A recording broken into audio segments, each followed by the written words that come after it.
வணக்கம், பின்னாடி தம்பி சிவகுமார் பேசுகிறேன். அது இன்ஜின் ஆஃப் ஒர்க் இது 8 போர் இதில் பார்த்து வந்து இந்த இன்ஜின் பெட் பூஸ்ட் இருக்கலாம், அது போயிடுச்சு. ரெண்டும் இன்ஜின் ஆடிட்டே இந்த வைப்ரேஷன் ஆகிட்டே இருந்துச்சு. அது மாற்றணும். இது மாற்றுறதுக்கு டூல்ஸ் ஒன்று இருக்கும். இல்லைனா 20 பாக்ஸ் வச்சு போல்டு வச்சு மாட்டுவாங்க. அதுக்கு போய்ட்டு 2 கஜன் பின் எடுத்துகிட்டு வந்த கிராங்க் ஷாப்பில் சென்டரில் வர பின்னு தான் இது. 2 பின்னுமே வந்து பார்த்திங்கன்னா இந்த புஷ்ஷுக்கும் கரெக்டாக இருக்கும். பார்த்திங்கன்னா கரெக்டாகவே இருக்கும், எந்த ஒரு இது இருக்காது. அதேமாரி இந்த பின்னிலே வந்து பார்த்திங்கன்னா அது சுகராக இருக்கும், சுகராக இருக்கும். சுகராக இந்த பின்னும் கரெக்டாக இருக்குது, இந்த பின்னும் கரெக்டாக இருக்குது. இதில் என்ன செய்யணும், கொஞ்சம் லைட்டாக முன்னாடி கிரைண்டிங் பண்ணிக்கணும். அப்போ தான் வந்து நம்ம அடித்து வெளில எடுக்கும்போது அது கொஞ்சம் ஃப்ரீயாக வரும். நம்ம தட்ட என்ன செய்யும் அப்படி ஆகும்.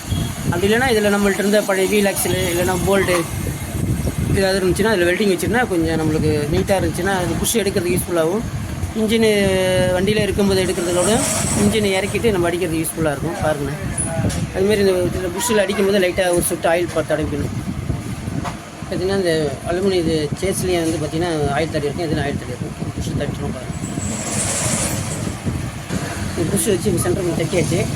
இப்போ பாருங்கள்,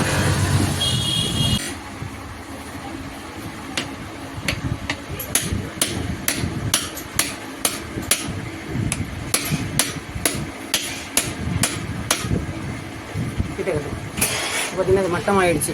அதுக்காக நம்ம டூல்ஸ் இது வாங்க தேவையில்லை, நம்மள்ட்ட இருந்த பொருளை தயார் பண்ணிக்கலான்னு சின்ன ஒரு கொஞ்சம் வாழ்க்கை தண்ணி சுகுமார்.